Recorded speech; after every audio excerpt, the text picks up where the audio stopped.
ओम शांति। 24 फरवरी 2025। सुनते हैं आज की साकार मुरली। प्रातः मुरली ओम शांति। बाप दादा मधुवन। आज शिव बाबा बोले, मीठे बच्चे, यह रूहानी हॉस्पिटल तुम्हें आधा कल्प के लिए एवर हेल्दी बनाने वाली है। यहाँ तुम देही अभिमानी होकर बैठो। यह रूहानी हॉस्पिटल तुम्हें आधा कल्प के लिए एवर हेल्दी बनाने वाली है। यहाँ तुम आत्माएं बच्चे देही अभिमानी होकर बैठो।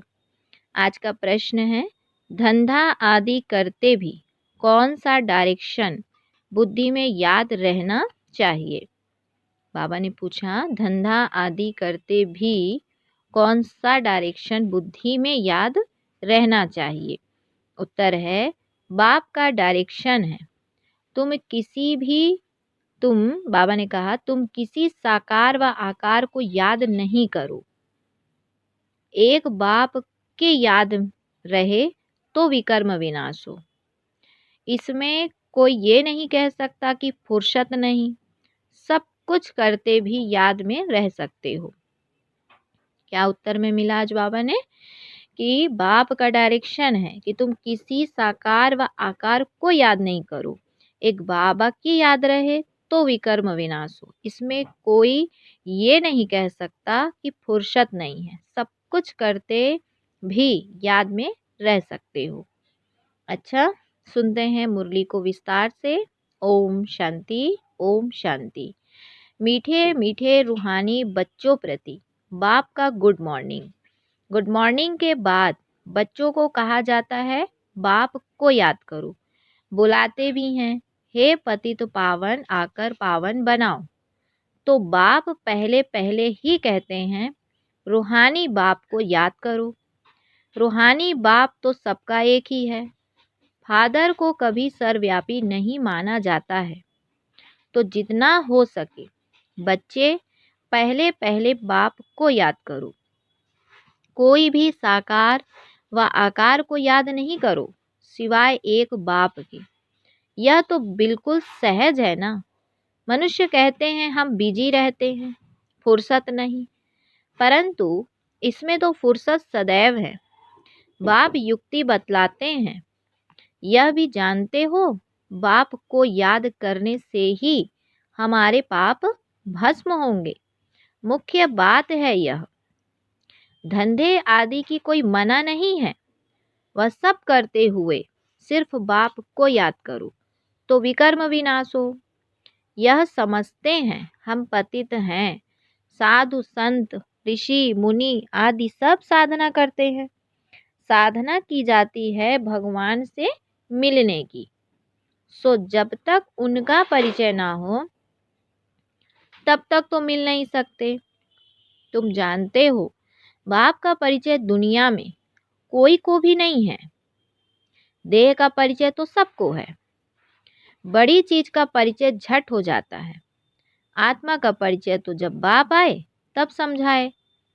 आत्मा और शरीर दो चीजें हैं। आत्मा एक स्टार है और बहुत सूक्ष्म है, उनको कोई देख नहीं सकते। तो यहाँ जब आकर बैठते हैं तो देही अभिमानी होकर बैठना है। यह भी एक हॉस्पिटल है ना, आधा कल्प के लिए एवर हेल्दी होने की। आत्मा तो अविनाशी, कभी विनाश नहीं होती। आत्मा का ही सारा पार्ट है। आत्मा ही कहती है, मैं कभी विनाश को नहीं पाती हूँ। इतनी सब आत्माएं अविनाशी हैं, शरीर है विनाशी। अब तुम्हारी बुद्धि में यह बैठा हुआ है कि हम आत्मा अविनाशी हैं, हम 84 जन्म लेते हैं। यह ड्रामा है। इसमें धर्म स्थापक कौन कौन कब आते हैं, कितने जन्म लेते होंगे, यह तो जानते हो। 84 जन्म जो गाए जाते हैं जरूर किसी एक धर्म के होंगे। सभी के तो हो ना सके। सब धर्म इकट्ठे तो आते नहीं। हम दूसरों का हिसाब क्यों बैठ निकाले? बाबा ने कहा कि सब धर्म इकट्ठे तो आते नहीं, हम दूसरों का हिसाब क्यों बैठ निकालें। जानते हैं फलाने फलाने समय पर धर्म स्थापन करने आते हैं, उसकी फिर वृद्धि होती है। तो बाबा ने कहा सब सतो प्रधान से तमो प्रधान तो होने ही हैं। दुनिया जब तमो प्रधान होती है तब फिर बाप आकर सतो प्रधान सतयुग बनाते हैं। अभी तुम बच्चे जानते हो हम भारतवासी ही फिर नई दुनिया में जाकर राज्य करेंगे और कोई धर्म नहीं होगा। तुम बच्चों में भी जिनको उच्च मर्तबा लेना है वह जास्ती याद में रहने का पुरुषार्थ करते हैं और समाचार भी लिखते हैं कि बाबा हम इतना समय याद में रहता हूँ।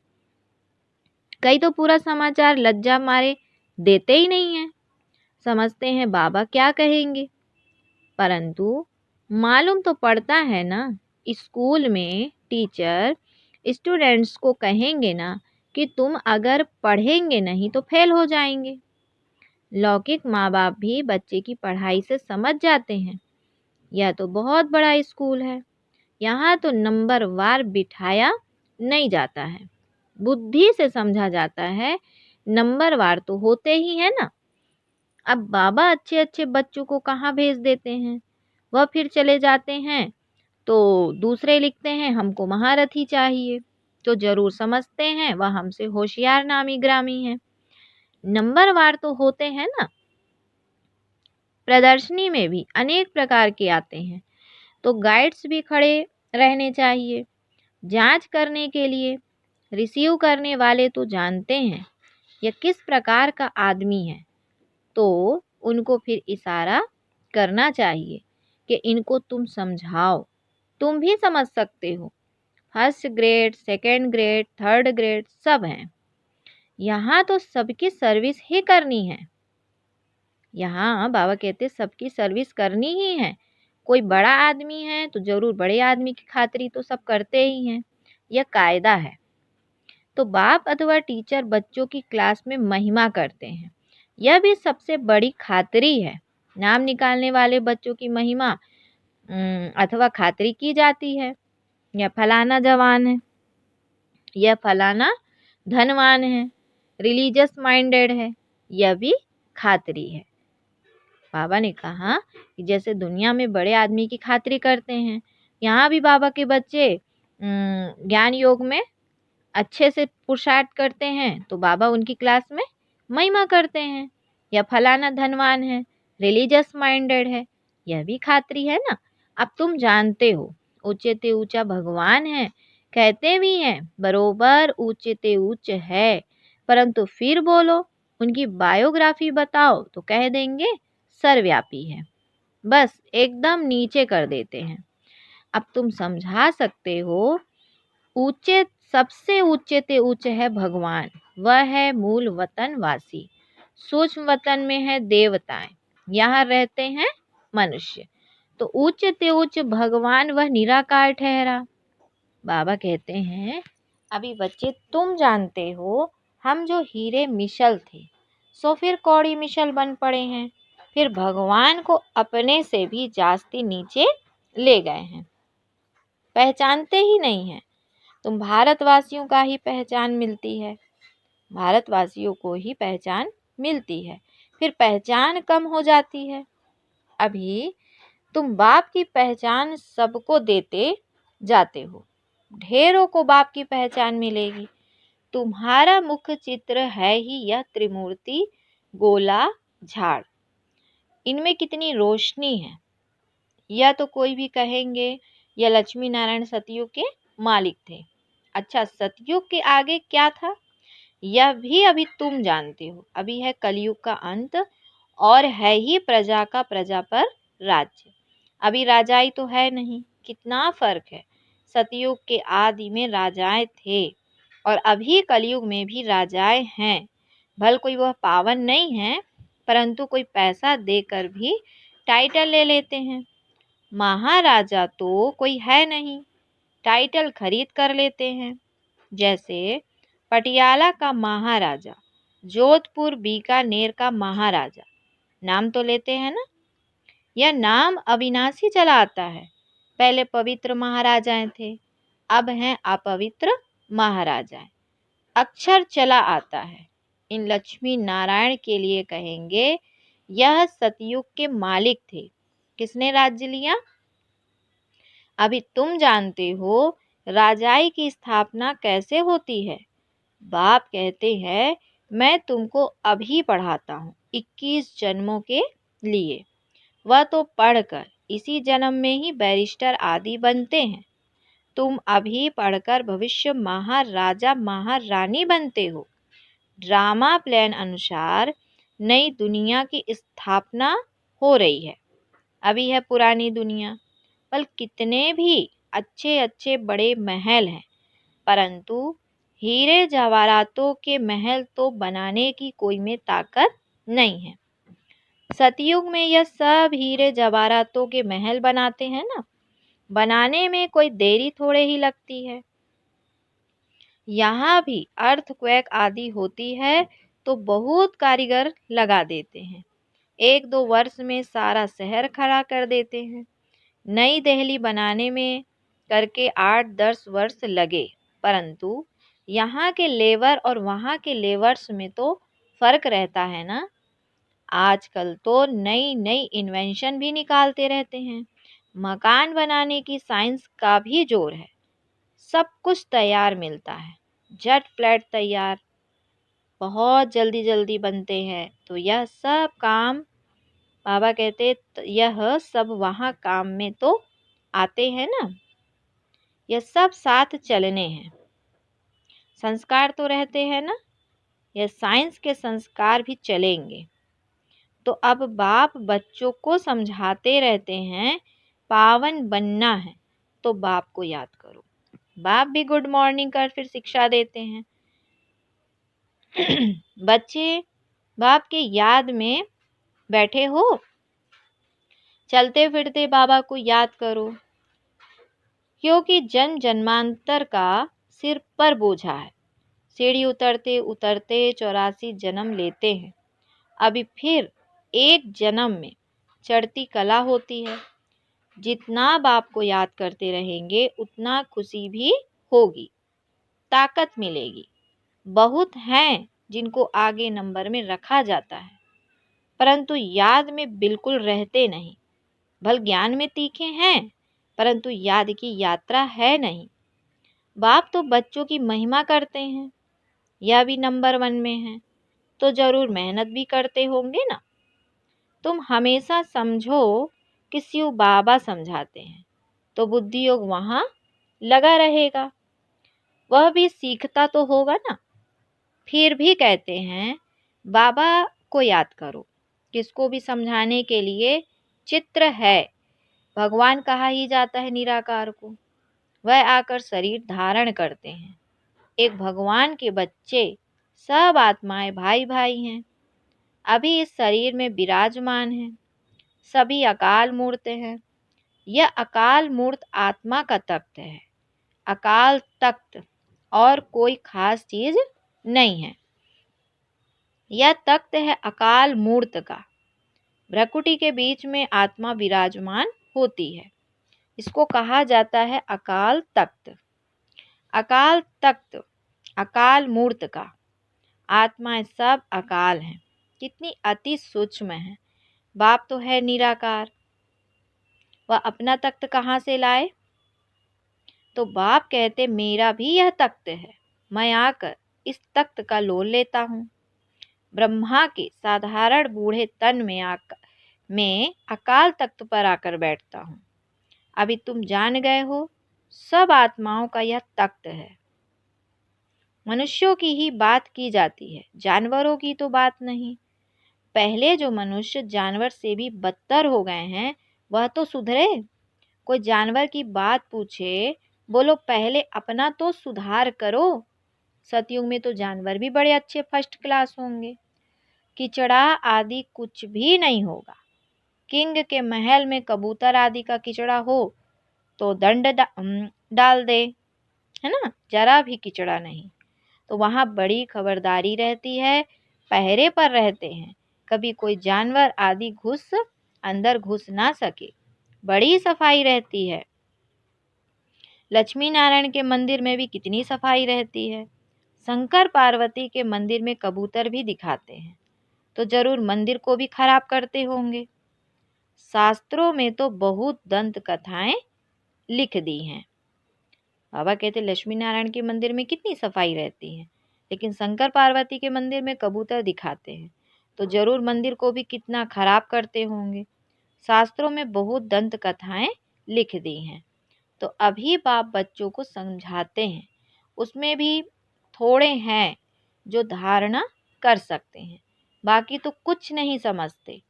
बाप बच्चों को कितना प्यार से समझाते हैं, बच्चे बहुत बहुत मीठे बनो, मुख से सदैव रतन निकालते रहे। तुम हो रूप बसंत, तुम्हारे मुख से पत्थर नहीं निकलने चाहिए। आत्मा की ही महिमा होती है। आत्मा कहती है मैं प्रेसिडेंट हूँ, फलाना हूँ, मेरे शरीर का नाम यह है। अच्छा, आत्माएं किसके बच्चे हैं? एक परमात्मा के, तो जरूर उनसे वर्षा मिलता होगा। वह फिर सर्वव्यापी कैसे हो सकता है? तुम समझते हो, हम भी पहले कुछ नहीं जानते थे, अभी कितनी बुद्धि खुली है। तुम कोई भी मंदिर में जाएंगे, समझेंगे यह तो सब झूठे चित्र हैं। 10 भुजा वाला, हाथी की सूंड वाला कोई चित्र होता है क्या? यह सब भक्ति मार्ग की सामग्री। वास्तव में भक्ति होनी चाहिए एक शिव बाबा की, जो सबका सद्गति दाता है। तुम्हारी बुद्धि में है यह लक्ष्मी नारायण भी 84 जन्म लेते हैं, फिर ऊंचे ते ऊंच बाप ही आकर सबको सद्गति देते हैं। उनसे बड़ा कोई है नहीं। ये ज्ञान की बातें तुम्हारे में भी नंबरवार धारणा कर सकते हैं। धारणा नहीं कर सकते तो बाकी क्या काम के रहे। कई तो अंधों की लाठी बनने के बदले अंधे बन जाते हैं। गौ जो दूध नहीं देती तो उसे पिंजरपुर में रखते हैं। बाबा ने कहा कि कई तो अंधों की लाठी बनने के बदले अंधे बन जाते हैं। गौ जो दूध नहीं देती तो उसे पिंजरपुर में रखते हैं। तो यह भी ज्ञान का दूध नहीं दे सकते हैं। बहुत हैं जो कुछ पुरुषार्थ ही नहीं करते, समझते ही नहीं कि हम कुछ तो किसका कल्याण करें। अपनी तकदीर का ख्याल ही नहीं रहता है, बस जो कुछ मिला सो अच्छा। तो बाप कहेंगे इनकी तकदीर में नहीं है। अपनी सदगति करने का पुरुषार्थ तो करना चाहिए, देही अभिमानी बनना है। बाप कितना उच्च ते उच्च है, और आते देखो कैसे पति दुनिया पति शरीर में है, उनको बुलाते ही पति दुनिया में है। जब रावण दुख देते हैं तो बिल्कुल ही भ्रष्ट कर देते हैं, तब बाप आकर श्रेष्ठ बनाते हैं। जो अच्छा पुरुषार्थ करते हैं वह राजा रानी बन जाते हैं, जो पुरुषार्थ ही नहीं करते वह गरीब बन जाते हैं। तकदीर में नहीं है तो तदबीर भी कर नहीं सकते। कोई तो बहुत अच्छी तकदीर बना लेते हैं। हर एक अपने को देख सकते हैं कि हम क्या सर्विस करते हैं। अच्छा, फिर बाबा ने बच्चों को याद प्यार दिया। मीठे मीठे सिकिलधे बच्चों प्रति माता पिता बाप दादा का याद प्यार और गुड मॉर्निंग। रूहानी बाप की रूहानी बच्चों को नमस्ते। हम रूहानी बच्चों की रूहानी माता पिता बाप दादा को याद प्यार, गुड मॉर्निंग और नमस्ते। फिर है धारणा के लिए मुख्य सार। आज बाबा बोले, रूप बसंत बन, मुख से सदैव रतन निकालने हैं। बहुत बहुत मीठा बनना है, कभी भी पत्थर कटु वचन नहीं निकालना है। दूसरा पॉइंट है, ज्ञान और योग में तीखा बन, अपना और दूसरों का कल्याण करना है। अपनी ऊंची तकदीर बनाने का पुरुषार्थ करना है। अंधों की लाठी बनना है। अपनी ऊंची तकदीर बनाने का पुरुषार्थ करना है, अंधों की लाठी बनना है। फिर बाबा ने बच्चों को वरदान दिया, संतुष्टता द्वारा सर्व से प्रशंसा प्राप्त करने वाले सदा प्रसन्न चित्त भव। संतुष्टता द्वारा सर्व से प्रशंसा प्राप्त करने वाले सदा प्रसन्न चित्त भव। बाबा ने कहा कि संतुष्टता की निशानी प्रत्यक्ष रूप में प्रसन्नता दिखाई देगी। और जो सदा संतुष्ट व प्रसन्न रहते हैं उनकी हर एक प्रशंसा अवश्य करते हैं। तो प्रशंसा प्रसन्नता से भी प्राप्त कर सकते हो। इसीलिए सदा संतुष्ट और प्रसन्न रहने का विशेष वरदान स्वयं भी लो और औरों को भी दो, क्योंकि इस यज्ञ की अंतिम आहुति सर्व ब्राह्मणों की सदा प्रसन्नता है। इस यज्ञ की अंतिम आहुति क्या बताई बाबा ने? सर्व ब्राह्मणों की सदा प्रसन्नता है। जब सभी सदा प्रसन्न रहेंगे तब प्रत्यक्षता का आवाज गूंजेगा, अर्थात विजय का झंडा लहराएगा। जब सभी सदा प्रसन्न रहेंगे तब प्रत्यक्षता का आवाज गूंजेगा, अर्थात विजय का झंडा लहराएगा।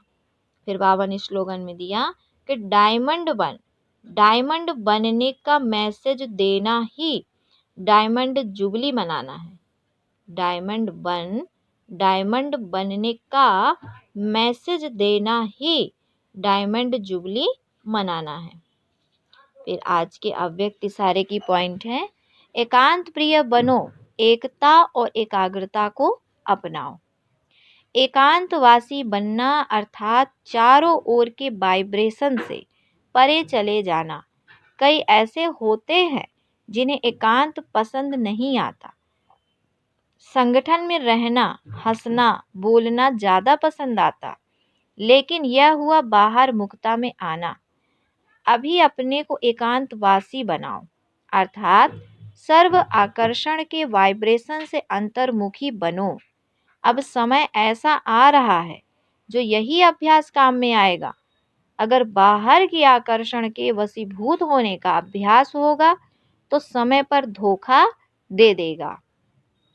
क्या समझाया इस बाबा ने? कि अभी ऐसा समय आ रहा है जो यही अभ्यास काम में आएगा। कौन सा?